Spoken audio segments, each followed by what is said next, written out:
जय श्री कृष्णा। राधे राधे।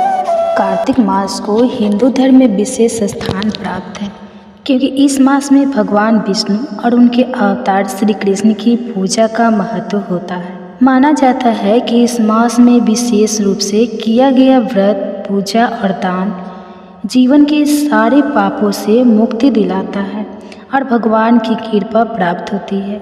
यह माह भी राधा कृष्ण की दिव्य लीलाओं और उनकी प्रेम महिमा से जुड़ा हुआ है। इस मास के दौरान श्री कृष्ण की लीलाओं का स्मरण करना और उनके गुणों का कीर्तन करना आध्यात्मिक उन्नति का मार्ग प्रशस्त करता है। श्री कृष्ण का जन्म द्वापर युग में मथुरा के राजा कंस के कारागार में हुआ था। उनका जन्म असुरों के संहार और धर्म की स्थापना के लिए हुआ था। कंस ने अपनी बहन देवकी और उनके पति वासुदेव को जेल में बंद कर दिया था, क्योंकि उससे यह भविष्यवाणी हुई थी कि देवकी का 8वां पुत्र उसका वध करेगा।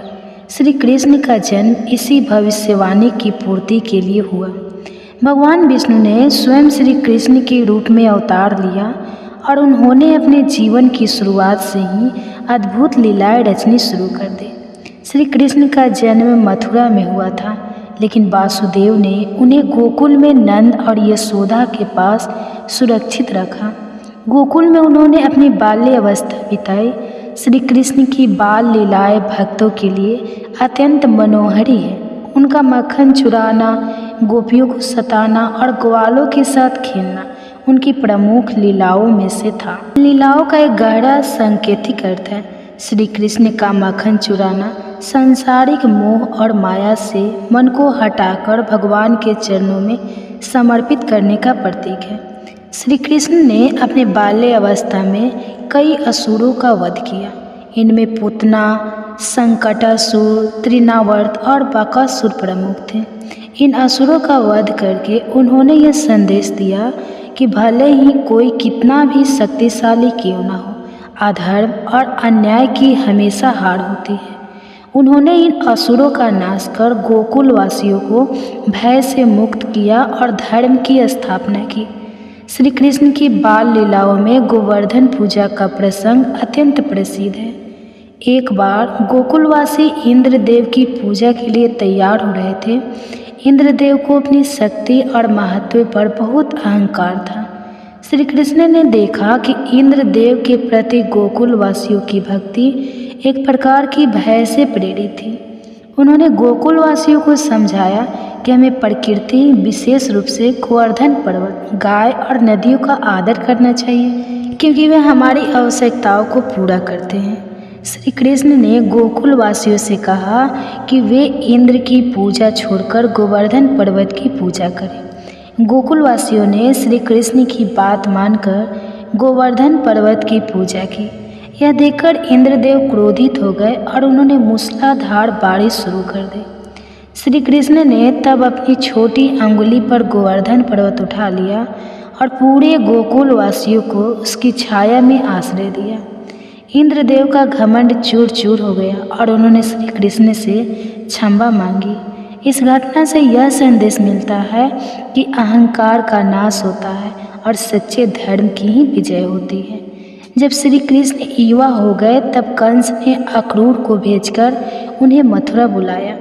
कंस ने कई योजनाएं बनाई कि वह श्री कृष्ण का वध कर सके, लेकिन हर बार श्री कृष्ण ने अपनी बुद्धि और शक्ति से उन योजनाओं को विफल कर दिया। मथुरा पहुंचने पर श्री कृष्ण ने कंस द्वारा भेजे गए मल्लों, चाणूर और मुशिष्ट का वध किया। अंत में उन्होंने कंस को भी मार गिराया और मथुरा के नागरिकों को उसके अत्याचार से मुक्त किया। कंस वध के बाद श्री कृष्ण ने अपने माता पिता वासुदेव और देवकी को कारागार से और उग्रसेन को मथुरा का राजा बनाया। कंस के वध के बाद श्री कृष्ण ने मथुरा को बहुत समय तक नहीं संभाला, क्योंकि उन्हें जरासंध से कई बार आक्रमण का सामना करना पड़ा। जरासंध बार बार मथुरा पर आक्रमण करता था, जिससे मथुरा के लोग बहुत परेशान हो गए थे। तब श्री कृष्ण ने मथुरा से द्वारिका जाने का निर्णय लिया। द्वारिका समुद्र के किनारे एक सुरक्षित और सुदृढ़ नगर था। वहाँ श्री कृष्ण ने एक नए राज्य की स्थापना की, जो व्यापार और संस्कृति का केंद्र बन गया। श्री कृष्ण की विवाह कथा भी बहुत रोचक है।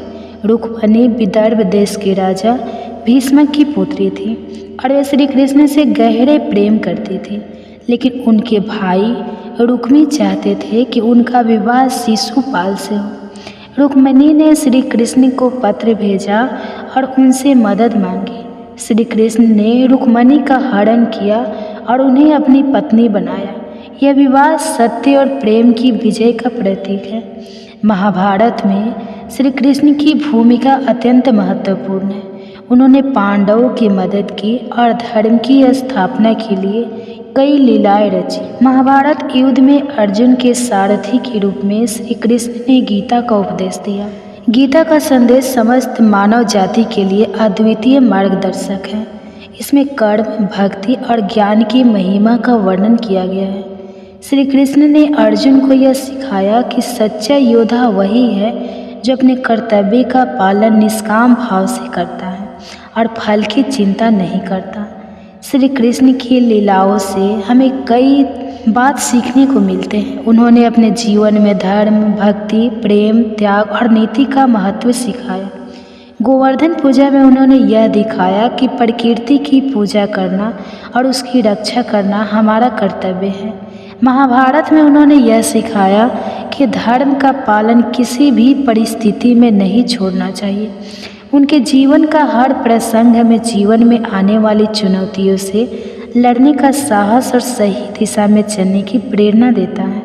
श्री कृष्ण की लीलाओं का एक और महत्वपूर्ण पहलू यह है कि उन्होंने यह संदेश दिया कि भगवान के प्रति अनन्य भक्ति से हर प्रकार की बाधा को पार किया जा सकता है। गोपियों की भक्ति और उनके प्रति श्री कृष्ण का प्रेम इस बात का प्रमाण है कि भक्ति का मार्ग सबसे सरल और प्रभावी है। भगवान को प्राप्त करने के लिए गोपियों की तरह हमें भी अपने मन को भगवान के प्रति अर्पित कर देना चाहिए, तभी हमें सच्ची शांति और आनंद की प्राप्ति होगी। कार्तिक मास की यह कथा श्री कृष्ण की अनंत लीलाओं और उनके जीवन के महत्वपूर्ण प्रसंगों का वर्णन करते हैं। श्री कृष्ण ने अपने जीवन के प्रत्येक क्षण में धर्म और न्याय की स्थापना की और अपने भक्तों को प्रति अपार प्रेम और करुणा दिखाई।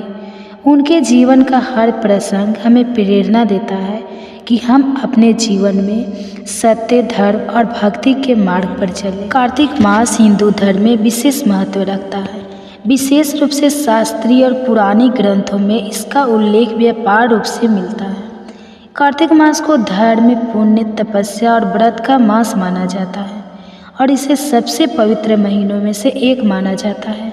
इस मास में भगवान विष्णु और भगवान शिव की विशेष पूजा की जाती है। साथ ही दीपदान, तुलसी पूजा, व्रत और गंगा स्नान का विशेष महत्व है। कार्तिक मास की कथा में कई प्रेरणादायक घटनाएं हैं जो भक्तों को जीवन में धर्म और नैतिकता के मार्ग पर चलने की प्रेरणा देती है। पद्म पुराण और संकट पुराण में कार्तिक मास की महिमा का वर्णन अनेक रूप में मिलता है। इस महीने में भगवान विष्णु, जिन्हें चतुर्मास में निद्रा में माना जाता है, जागृत होते हैं। इस महीने को सभी व्रतों, तपस्याओं और धार्मिक अनुष्ठानों में सर्वश्रेष्ठ माना गया है। कहा जाता है कि जो व्यक्ति इस मास में श्रद्धा और भक्ति के साथ भगवान विष्णु और शिव की आराधना करता है, उसे मुक्ति की प्राप्ति होती है। इस मास में किए गए दान, स्नान और व्रत का महत्व अनेक गुना बढ़ जाता है। पुराणों में कहा गया है कि कार्तिक मास में गंगा स्नान, दीपदान और तुलसी पूजा से मनुष्य को सभी पापों से मुक्ति मिलती है और वह विष्णु लोक में स्थान पाता है। कार्तिक मास की कथा के 7वें अध्याय में एक महान राजा की कथा है जो धर्म, सत्य और न्याय के लिए प्रसिद्ध थे। इस राजा का नाम महाराज हर्षवर्धन था। वे अपने राज्य में धर्म और न्याय की स्थापना के लिए जाने जाते थे। उनकी प्रजा उनसे अत्यधिक प्रेम करती थी और वे स्वयं भी अपनी प्रजा के कल्याण के लिए समर्पित रहते थे। महाराज हर्षवर्धन के जीवन का एक समय ऐसा भी आया जब उनके राज्य में दुर्भिक्ष पड़ गया। प्रजा बहुत कष्ट में थी और राजा स्वयं इस संकट में अत्यंत दुखी थे। उन्होंने अनेक उपाय किए, लेकिन राज्य की हालत में कोई सुधार नहीं हुआ। राजा को समझ नहीं आया कि संकट का कारण क्या है। तब उन्होंने अपने गुरु से परामर्श लिया। गुरु ने राजा को बताया कि यह सब पाप और अधर्म के कारण हो रहा है। उन्होंने कहा कि इस संकट से मुक्ति पाने का एक ही मार्ग है, कार्तिक मास में श्रद्धा और भक्ति के साथ भगवान विष्णु की आराधना करें और पूरे मास व्रत रखें। गुरु ने उन्हें कार्तिक मास में दीप दान, गंगा स्नान और तुलसी पूजा का महत्व बताया। राजा ने गुरु की आज्ञा का पालन किया और कार्तिक मास के पूरे महीने भगवान विष्णु की आराधना की। उन्होंने व्रत रखा, गंगा स्नान किया और अपने राज्य में अनेक स्थानों पर दीपदान का आयोजन किया। राजा की इस भक्ति और श्रद्धा से भगवान विष्णु प्रसन्न हुए और उनकी राज्य से दुर्भिक्ष समाप्त हो गया। प्रजा में फिर से सुख समृद्धि लौट आई और राजा हर्षवर्धन का राज्य फिर से खुशहाल हो गया। इस कथा के माध्यम से यह संदेश मिलता है कि धर्म, श्रद्धा और भक्ति के साथ किए गए अनुष्ठान और व्रत का फल अवश्य मिलता है। कार्तिक मास में किए गए व्रत और अनुष्ठान व्यक्ति को न केवल व्यक्तिगत कष्टों से मुक्ति दिलाते हैं, बल्कि समाज और राष्ट्र के कल्याण में भी सहायक होते हैं। वेद पुराणों में इस मास के दौरान किए जाने वाले धार्मिक कार्यों का विशेष महत्व है। जैसे गंगा स्नान करने से व्यक्ति के सभी पाप धुल जाते हैं और वह मोक्ष की ओर अग्रसर होता है। यह कार्तिक मास में किए जाने वाले प्रमुख कार्यों में से एक है। कार्तिक मास की पूर्णिमा को दीपदान का विशेष महत्व है। इस दिन घर के हर कोने में दीप जलाना और विशेष रूप से तुलसी के पौधे के पास दीपदान करने से घर में सुख समृद्धि आती है। तुलसी पूजा, इस महीने में तुलसी के पौधे की विशेष पूजा की जाती है। तुलसी विवाह का आयोजन भी इसी मास में किया जाता है। तुलसी को विष्णु प्रिय कहा जाता है और उनकी पूजा करने से भगवान विष्णु प्रसन्न होते हैं। कार्तिक मास में व्रत रखने का विशेष महत्व है। इस महीने में एकादशी, पूर्णिमा और अन्य तिथियों पर व्रत रखकर व्यक्ति पुण्य का अर्जन कर सकता है। कार्तिक मास की अन्य कथाओं में भगवान शिव और दानवों के बीच हुए युद्ध की कथा भी प्रमुख है। इस कथा में शिव जी ने कार्तिकेय को असुरों से लड़ने के लिए भेजा और कार्तिकेय ने विजय प्राप्त की। इसी कारण उन्हें सुब्रह्मण्य और शंकर भी कहा जाता है। एक अन्य कथा के अनुसार जब भगवान विष्णु ने राजा बलि से वरदान स्वरूप 3 पग भूमि मांगी तो भगवान ने वामन अवतार लिया और 3 पगों में समस्त पृथ्वी को नाप लिया। यह घटना भी कार्तिक मास में हुई मानी जाती है, जिसे दीपावली के बाद आने वाली प्रबोधनी एकादशी के रूप में मनाया जाता है। इसी दिन भगवान विष्णु योग निद्रा से जागते हैं। कार्तिक मास का धार्मिक, सांस्कृतिक और आध्यात्मिक महत्व असीमित है। इस मास में किए गए पुण्य कार्यों का फल जन्म जन्मांतर तक मिलता है। यह मास हमें धर्म, सत्य और परोपकार की शिक्षा देता है। इसके माध्यम से हम यह समझते हैं कि ईश्वर के प्रति अडिग श्रद्धा और भक्ति से कोई भी संकट टाला जा सकता है।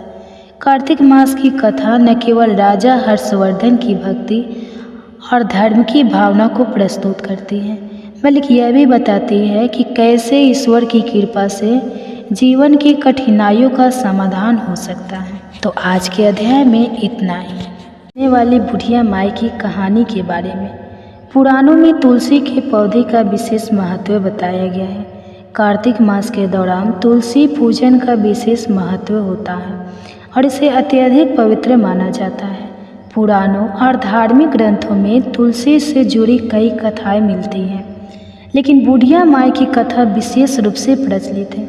यह कथा न केवल श्रद्धा, भक्ति और धर्म का प्रतीक है, बल्कि ये जीवन में नैतिकता और कर्म की महत्ता को भी बताती है। इस कथा के माध्यम से यह बताया जाता है कि किस प्रकार एक साधारण वृद्ध महिला की भक्ति और तुलसी के प्रति असीम श्रद्धा ने भगवान विष्णु को भी उसकी सहायता के लिए प्रेरित किया।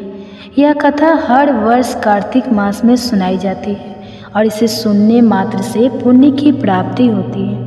एक समय की बात है, एक गांव में एक बुढ़िया माई रहती थी। उसका कोई परिवार नहीं था और वह बहुत ही गरीब थी। उसका जीवन बेहद कठिन था और उसकी आय का कोई साधन भी नहीं था। बुढ़िया माई को ईश्वर पर अटूट विश्वास था और वह रोज़ तुलसी माता की पूजा करती थी। वह अपने घर के आंगन में तुलसी का पौधा लगाकर उसकी नियमित रूप से सेवा करती थी।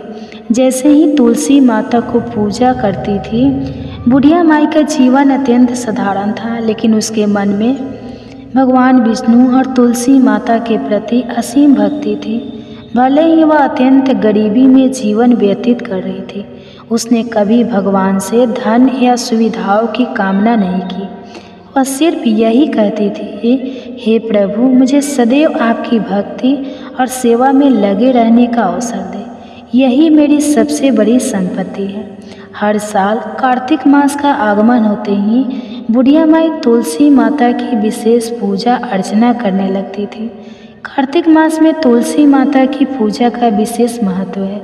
यह महीना भगवान विष्णु को भी अत्यंत प्रिय माना जाता है, इसलिए बुढ़िया माई पूरे कार्तिक मास में तुलसी माता की पूजा करती थी और भगवान विष्णु का नाम जपती थी।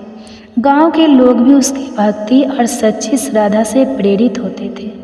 बुढ़िया माई के पास कोई साधन नहीं था, फिर भी वह कार्तिक मास में विशेष प्रकार से तुलसी के पौधे की सेवा करती थी। वह रोज़ तुलसी के पौधे के चारों ओर दीप जलाती और भजन कीर्तन करती।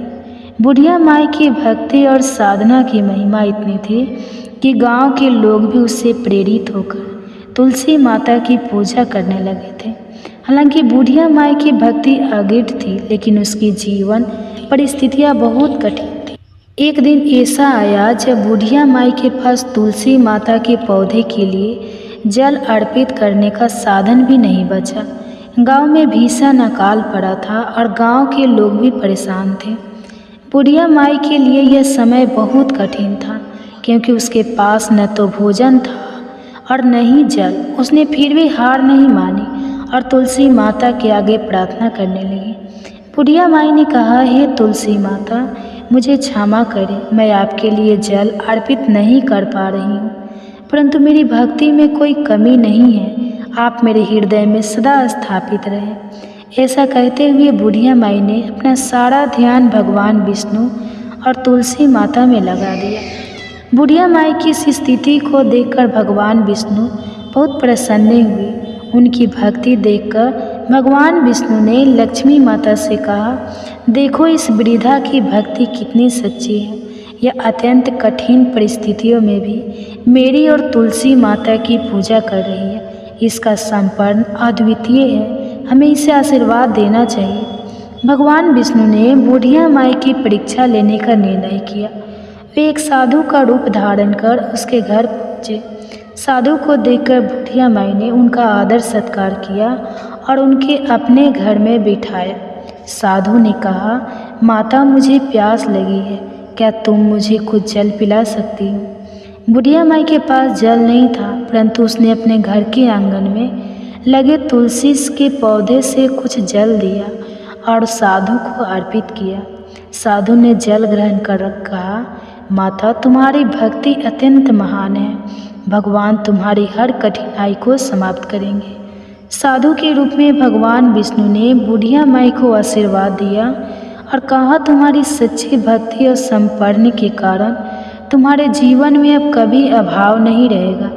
तुम्हारे आंगन की तुलसी माता सदैव हरी भरी रहेगी और तुम्हारे जीवन में समृद्धि आएगी। जैसे ही साधु ने आशीर्वाद दिया, बुढ़िया माई के आंगन में एक चमत्कार हुआ। उसके आंगन का तुलसी का पौधा अचानक से बहुत बड़ा और हरा भरा हो गया। उसके चारों ओर सुंदर फूल खिल गए और वहाँ पर एक की एक धारा फूट पड़ी। बुढ़िया माई की आंखों में आंसू आ गए और वह भगवान विष्णु को धन्यवाद देने लगी। साधु रूप में भगवान विष्णु ने उसे आशीर्वाद दिया और कहा, माता, तुम्हारी भक्ति ने मुझे प्रसन्न किया है। आज से तुम्हारे जीवन में कभी कोई कमी नहीं होगी। तुम्हारी तुलसी की सेवा सदैव फलवती होगी और तुम्हारे आंगन में हमेशा समृद्धि बनी रहेगी। यह कहकर भगवान विष्णु अंतर्ध्यान हो गए। बुढ़िया माई ने समझ लिया कि साधु रूप में स्वयं भगवान विष्णु उसके पास आए थे उसने भगवान विष्णु और तुलसी माता का धन्यवाद किया और अपनी भक्ति और श्रद्धा को और बढ़ा दिया। इस कथा से यह शिक्षा मिलती है कि सच्ची भक्ति और समर्पण से भगवान प्रसन्न होते हैं, चाहे जीवन में कितनी भी कठिनाइयाँ क्यों ना आए। यदि व्यक्ति का मन भगवान में स्थिर और अडिग हो तो भगवान उसकी हर समस्या का समाधान करते हैं। तुलसी माता के प्रति भक्ति और सेवा करने से न केवल आध्यात्मिक लाभ होता है बल्कि जीवन में सुख और समृद्धि भी आती है। इस कथा के माध्यम से यह भी संदेश मिलता है कि गरीब या अभाव कोई बाधा नहीं है। यदि व्यक्ति के मन में सच्ची श्रद्धा और विश्वास है, बुढ़िया माई की तरह हमें भी कठिन परिस्थितियों में धैर्य और भक्ति का पालन करना चाहिए, क्योंकि भगवान की कृपा से सभी समस्याएं दूर होती हैं। कार्तिक मास में तुलसी माता की पूजा और सेवा विशेष फलदायी होती है। जो व्यक्ति इस महीने में तुलसी माता की सेवा करता है उसे भगवान विष्णु की कृपा प्राप्त होती है। यह कथा न केवल एक धार्मिक प्रेरणा देती है बल्कि हमें जीवन में सच्चाई, नैतिकता और भक्ति का मार्ग भी दिखाती है। तो ये थी आज की कथा। आपको कैसी लगी कमेंट करके ज़रूर बताएं। वीडियो अगर अच्छी लगी हो तो वीडियो को लाइक करें और ज़्यादा से ज़्यादा शेयर करें। धन्यवाद।